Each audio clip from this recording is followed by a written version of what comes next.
Hi, welcome to this week's episode of Ask an Atheist. I am Andrew Seidel, the Director of Strategic Response here at the Freedom from Religion Foundation. Today on Ask an Atheist, we're going to have a look at a graduation address by one of our favorite members, a famed actor and atheist, John de Lancie. And we are going to be joined by my friend, Kevin Bolling, who is the Executive Director of a really critical organization, the Secular Student Alliance. We're going to talk about trends towards secularism in the younger generation, voting, and all the great work that SSA is doing. As always, if you have questions or comments about today's show, feel free to leave them in the comments right here on Facebook or email them to askanatheist@ffrf.org. Now, please help me welcome to the show Kevin Bolling, who is joining us from Los Angeles via Skype. He is the executive director of the Secular Student Alliance, an organization with over 300 affiliated groups all over the United States. Hello, Kevin, and welcome to Ask an Atheist. Great to be on with you today, Andrew. Thank you so much for taking the time to join us. I'm excited about this. And before we jump in, I just want to say SSA is just doing a phenomenal job of supporting students and continuing programming and activism during the pandemic, the protests, and all this political upheaval that we're seeing right now. It really is phenomenal. And that's what we're going to discuss today. And one aspect of that was this national graduation ceremony that you organized for secular students who weren't able to walk across the stage in front of their family and friends. So tell us a bit about the 2020 virtual graduation ceremony.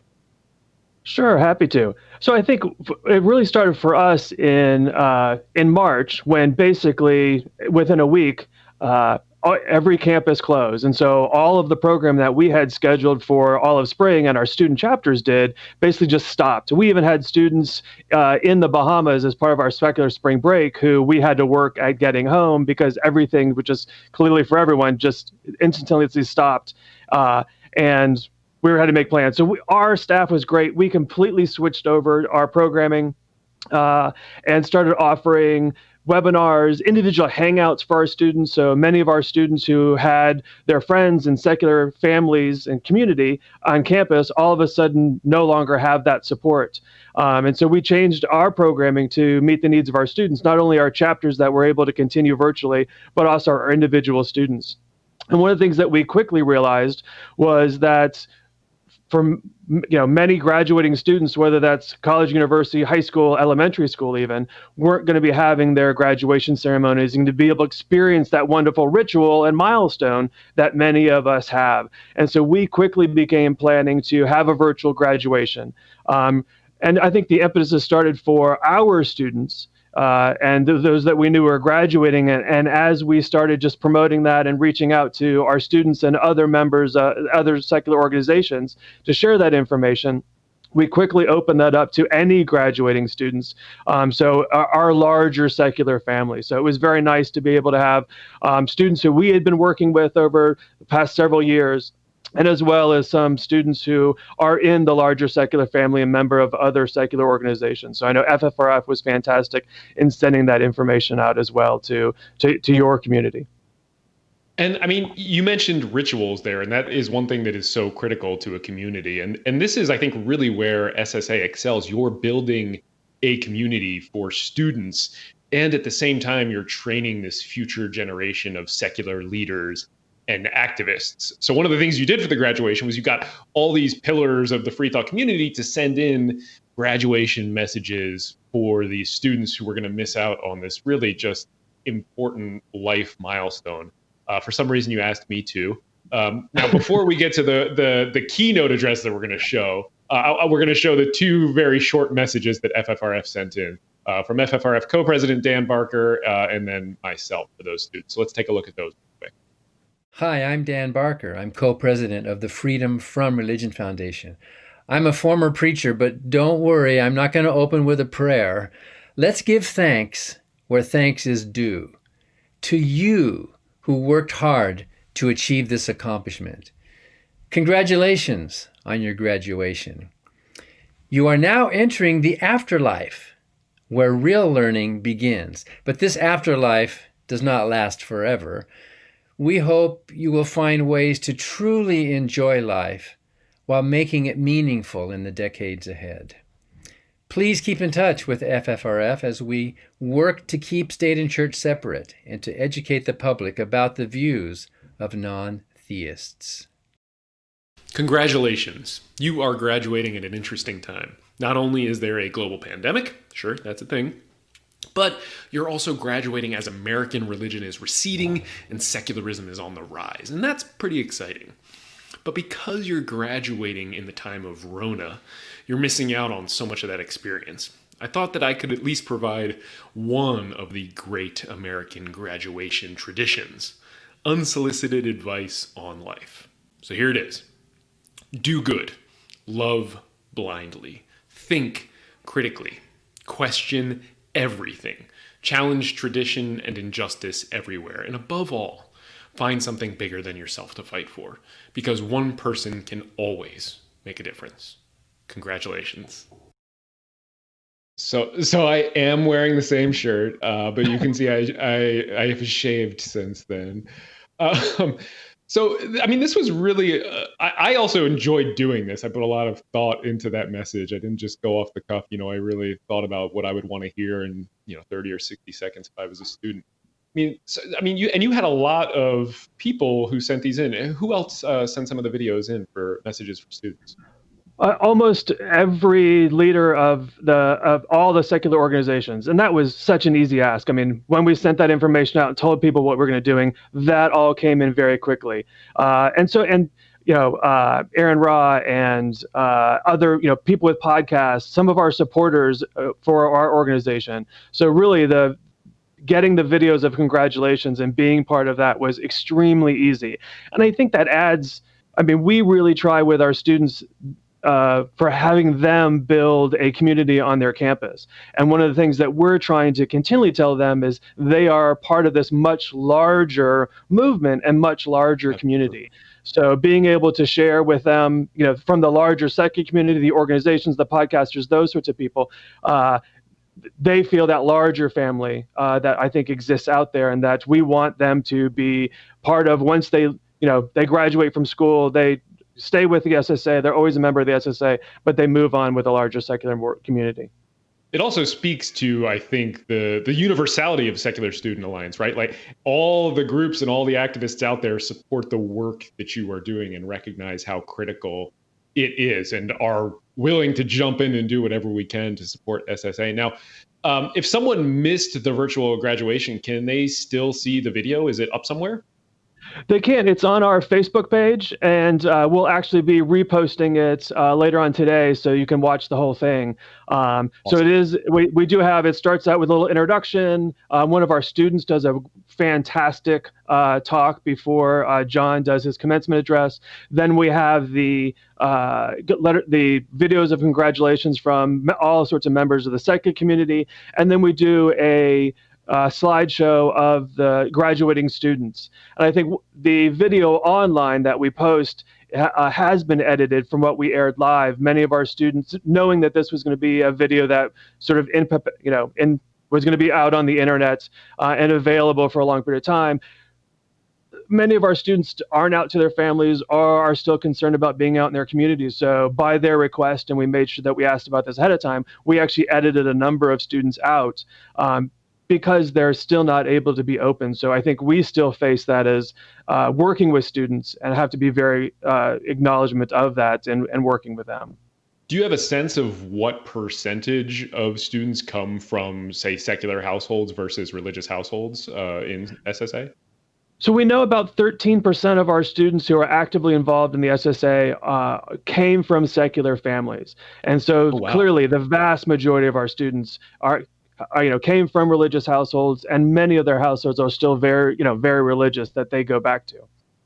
And coming out for those students can be, if people aren't familiar with this, can be, life altering and even threatening. I mean, we've seen kids be kicked out of their house, lose all support, and the secular community and SSA has done a great job coming together to support those students. So it can be dangerous. Now, the keynote speaker at the graduation he's a good friend and an Afterlife member of FFRF. That's our member at our highest level of giving, the actor John de Lancie, who people will probably remember most as Q from Star Trek TNG, but who is so talented and has done so much more. So how did that come about? How did you get Q to give the keynote?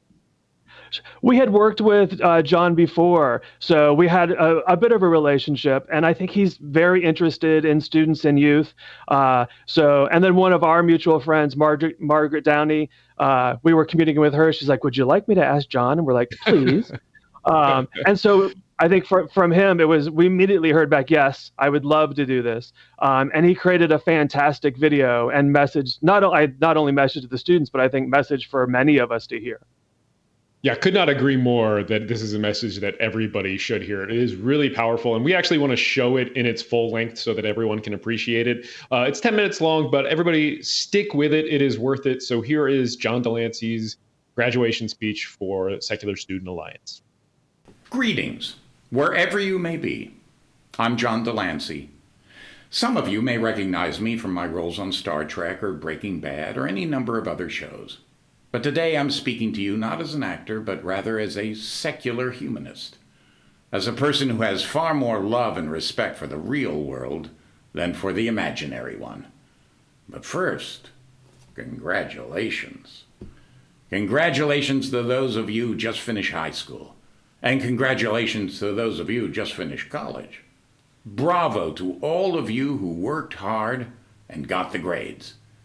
And to those of you who barely read the assignments, slept through your classes, pushed the boundaries of goofing off to new levels like I once did, bravo to you too.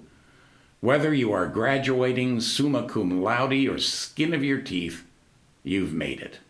And make no bones about it, graduation is a milestone. It's a day reserved just for seniors. You might have thought as freshmen this day would never come, but it did. It's a special day.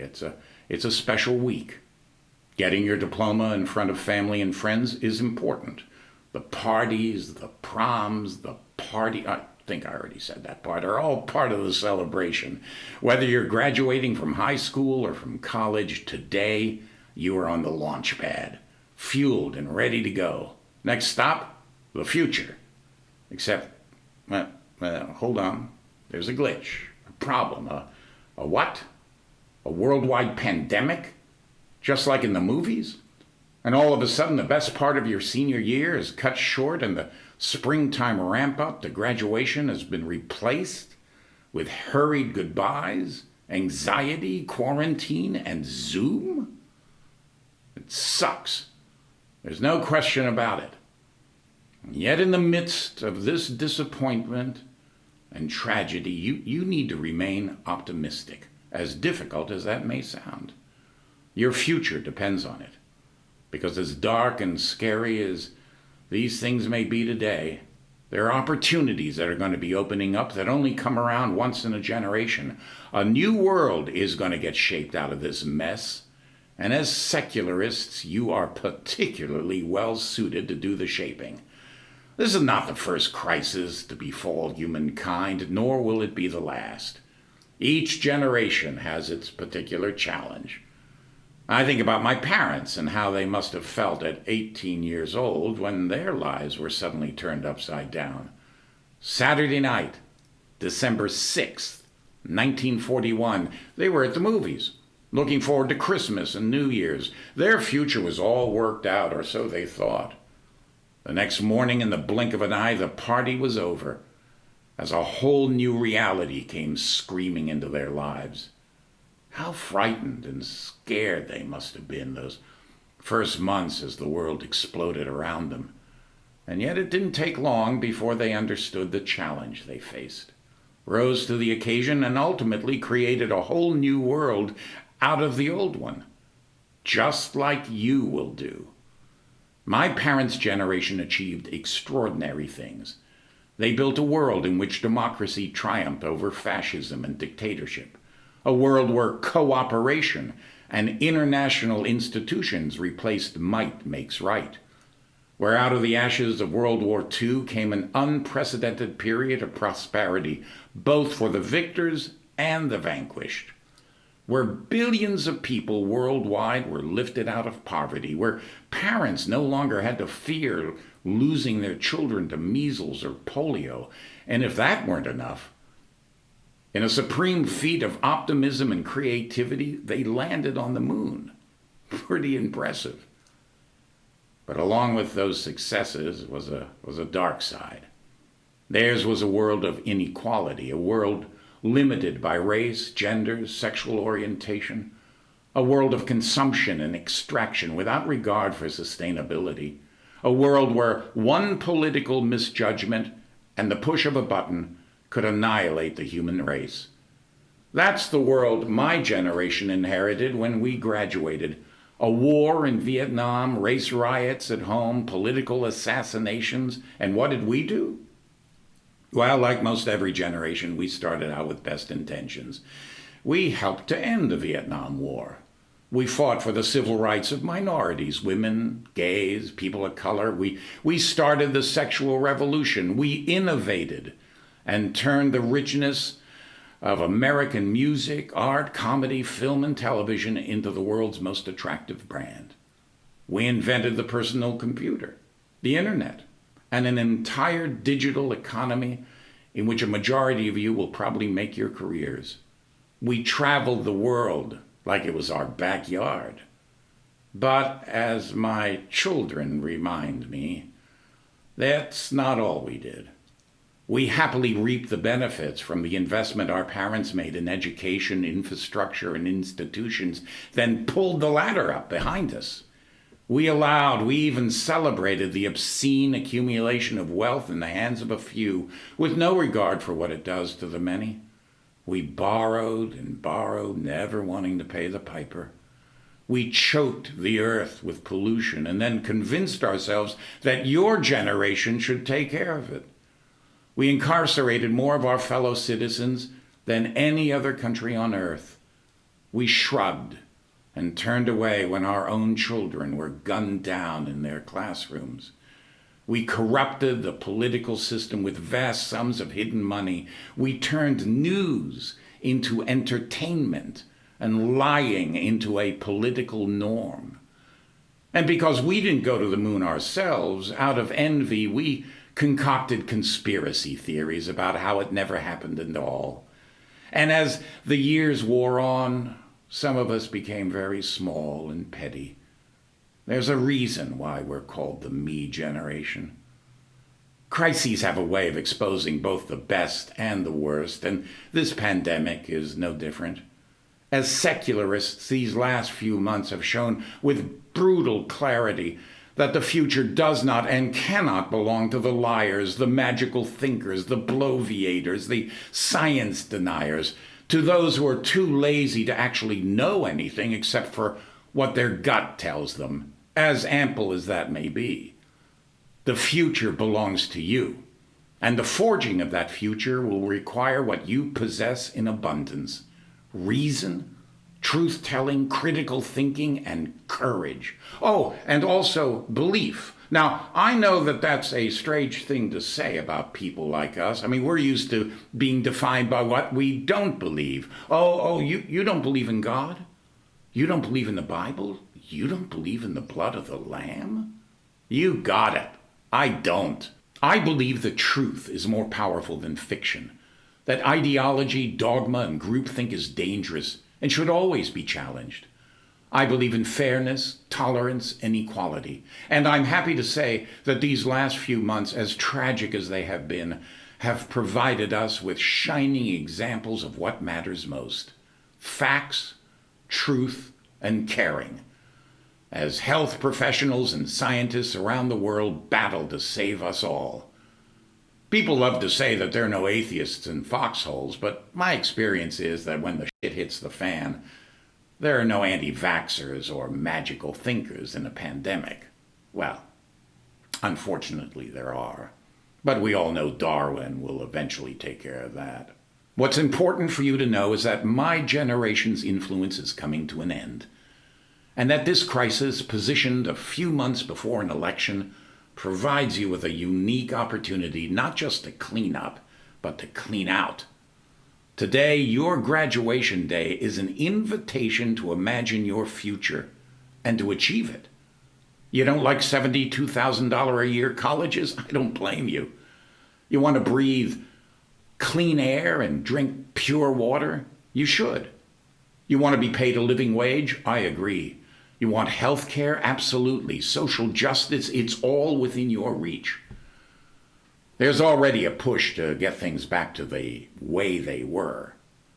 Well, here's your first challenge. If the way they were is not good enough, then you need to do something about it. How you tackle these next 6 months will impact your lives for years to come. Remember, good intentions are not good enough. Being secular is not a lapel pin. It's a mission.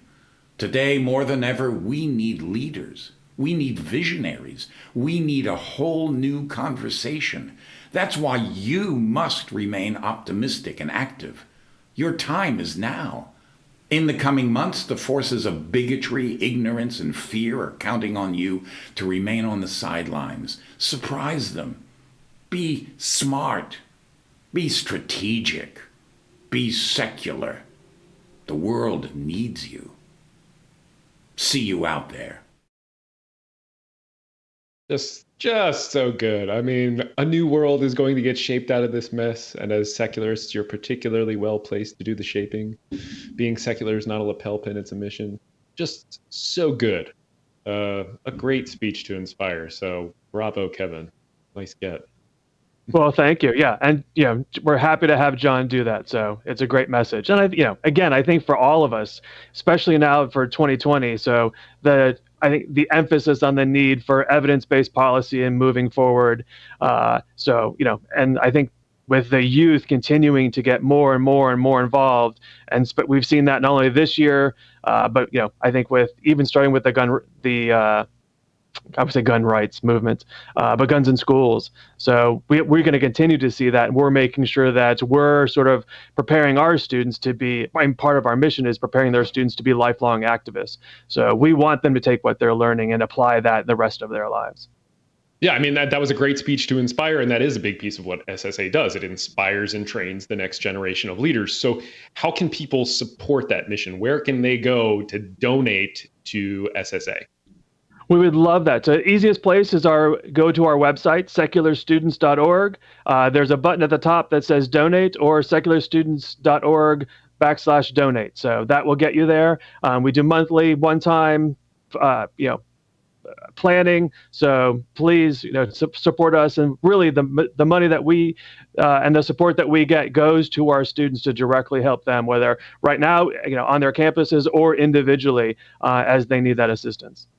Please do, if you are watching, please go support the Secular Student Alliance. And now, besides the amazing virtual graduation, you're putting on now a virtual conference that just looks epic. You made the hard but correct call to go virtual instead of have this live conference. So tell us about this. So our conference has traditionally been mainly focused on students. We've had a lot of, I think, local organizers also participate in our conference, and of course, a lot of support from the larger secular movement. But we really, with the option to go virtual, we really wanted to open our conference up to many people as possible. So there are some workshops and those sorts of things that are clearly geared towards our students or other people who are doing grassroots organizing. But really, the lineup is fantastic. So we have members of the Free Thought Caucus. We have a wide variety of authors who will be participating, some great people within the secular movement. So I think there's lots of things for anyone who wants to participate. And so we'll have live videos, and then they'll also be available video on demand for people to watch at their leisure as well. But July 22nd through the 25th, the schedule is up. So it's 4 full days of programming for people to sort of to enjoy. So we're happy to be able to offer that. And the fortunate part of the unfortunate situation that we're in was we were really able to offer a wide variety of workshops and speakers. So July 22nd to the 25th, it's free. I mean, we've got Mandisa Thomas, Anthony Pinn, Sikivu Hutchinson, Catherine Stewart. You've got the government affairs liaisons from each of the big secular groups interviewing members of the House of Representatives, including Willa Jayapal, Jamie Raskin, Jared Huffman. I mean, really exciting. You've got Chris Stedman, Cara Santamaria, the young author Elle Harris, who we had on this program a little while ago, and then award-winning science journalist and author Angela Saini. I mean, this is it's really impressive. So just to be clear, is this just for students, or can anyone attend this awesome free virtual conference? Anyone can attend. So, and we really, being able to offer it virtually, we really wanted to open it as much as possible and provide a wide variety of programming. So our conference traditionally we always say is the largest gathering of secular students each year. And so this year we want to be able to share that. So yes, everything is open and it is free. So we tried, our conference has always been budget focused for our students, and because of donations and those things have been able to provide assistance to our students to attend the conference. So this year, completely free to everyone, and we really want people to enjoy all the offerings that we have. And you mentioned assistance to students to attend the conference, but that's not the only thing you do to assist students financially. You guys also, you collect scholarships from the other organizations, but you also offer some of your own, correct? We do. We make sure that we publicize other organizations who are doing scholarships geared towards students. And then we also do our own. So every summer, we do a variety of scholarships. This year, we're working more and more with local groups who want to help promote secular students within their states and their area.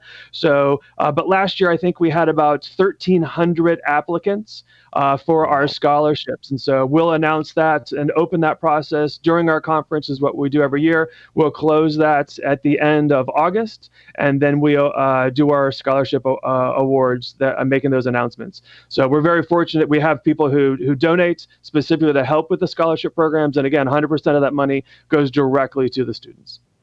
So if you're watching and you've got secular students in your life, be sure to let them know about that opportunity. Now, before we get to questions from the audience, and gals, if you've got questions, ask them in the comments, send an email to askanatheist@ffrf.org. But before we get to those, Kevin and I are going to jump into talk about some demographics and voting. Now, SSA posted this great meme on Instagram yesterday. Just a friendly reminder that the number of millennials that are eligible to vote now exceeds the number of living baby boomers. The country is yours for the taking if you get out and vote. Now, there's also new data that suggests that eligible voters in Generation Z will eclipse eligible voters in the silent generation in the 2020 election. So this is exciting. And SSA is not just posting memes, Kevin. You guys are doing much more than social media activism.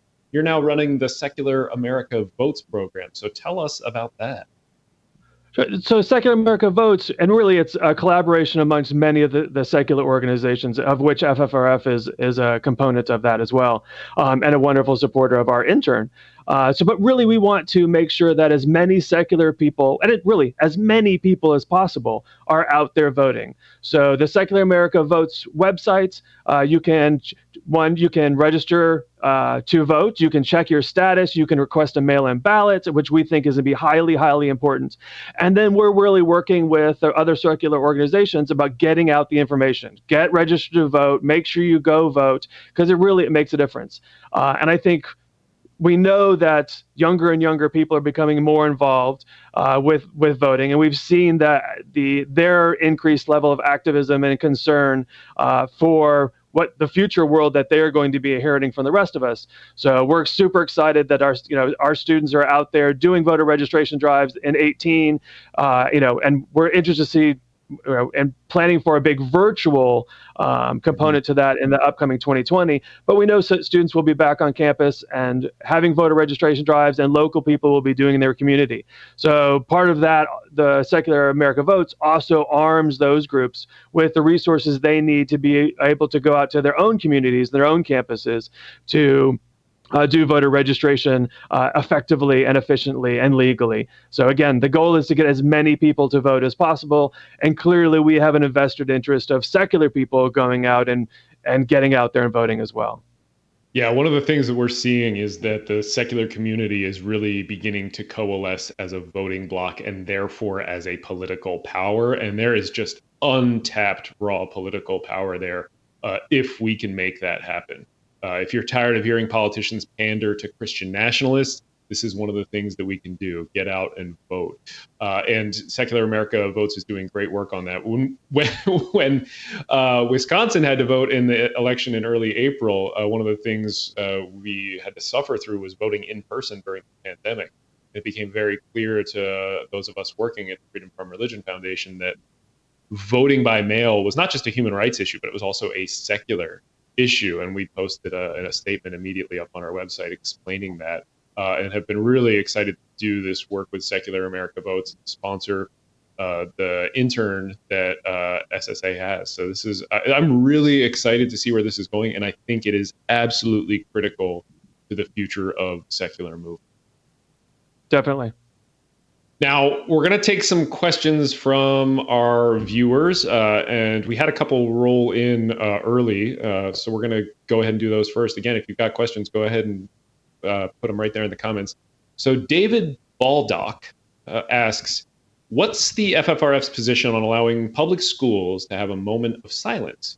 I'm personally okay with it because students are free to pray if they want to, but they're also free not to pray. Just want to know your thoughts. Now, Kevin, I want to get your thoughts on this too, but I'm going to weigh in first. And to me, this is a question of theory versus practice. And we often see this in the clash in public schools. So for instance, students are they should probably learn about religion and the Bible, but that can only be done if public schools teach, not preach.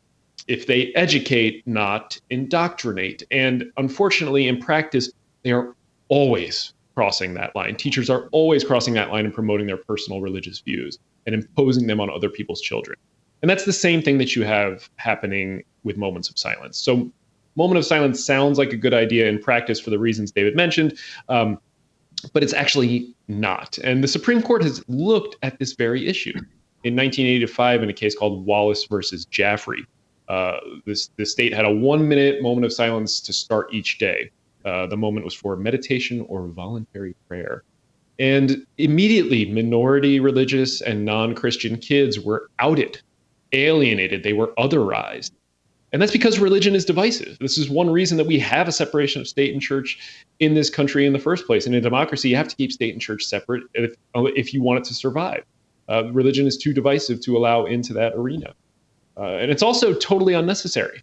The moment of silence, that is. Kids can pray if they want to. There's nothing stopping them. We don't need to set aside a time for them to do so. But setting that side of time puts a finger on the scales. It sets an expectation in the students by people who are meant to educate, not indoctrinate. So I'm against moments of silence, even though they may sometimes pass constitutional muster for all of those reasons. In practice, they never shake out the way they should. Kevin, do you have thoughts on that? Well, and I would agree. I think in theory, it's we would totally support that. The reality of what typically happens, and I think you sort of mentioned at the end, what typically happens, it becomes a Christian, time of prayer, exclusive of everyone else, whether you're a different religion or a non-believer.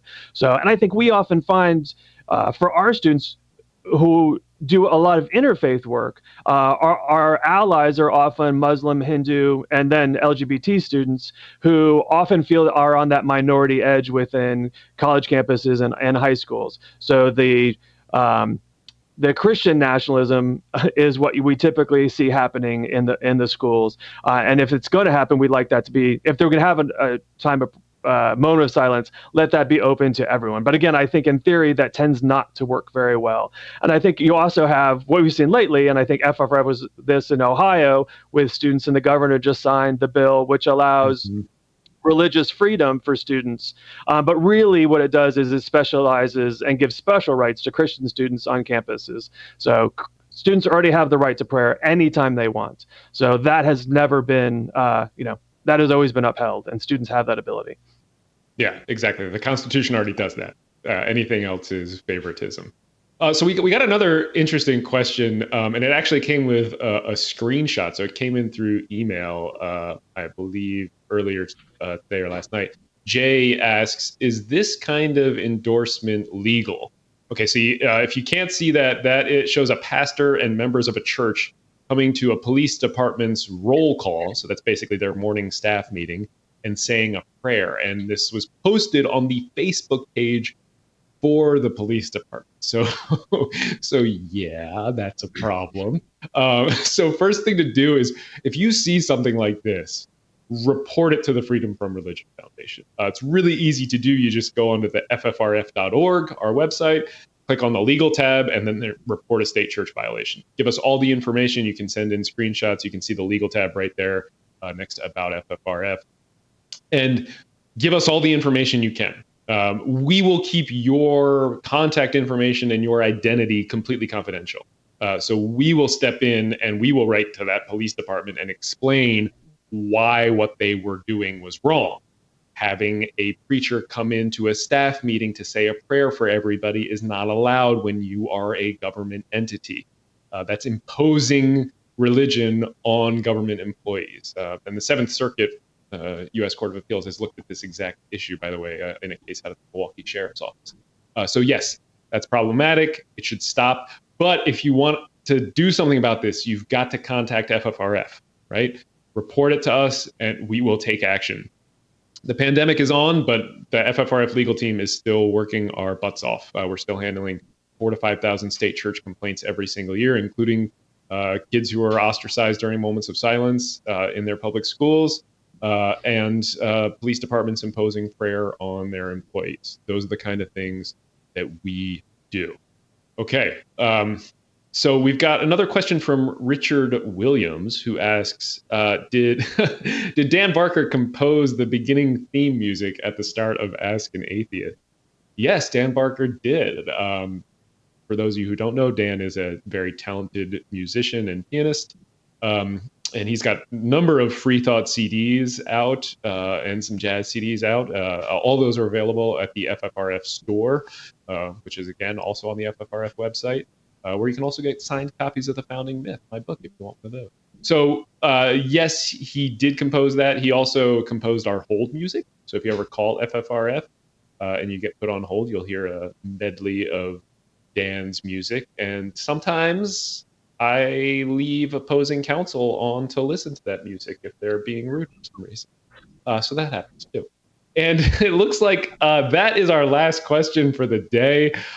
Kevin, thank you so much for the work that the Secular Student Alliance does and for the hard work that you have done, really taking it to the next level. It's great to see. So thank you for joining us today to talk about that work. Happy to be here as always, and I think it's our staff thinks it's a privilege to be able to work with the students who we do every day. So that really is a joy of and an honor of ours to be able to work with our students.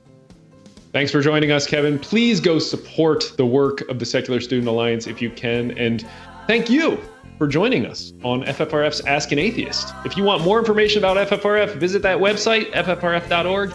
We will be back next Wednesday at noon Central Time with another episode of FFRF's Ask an Atheist.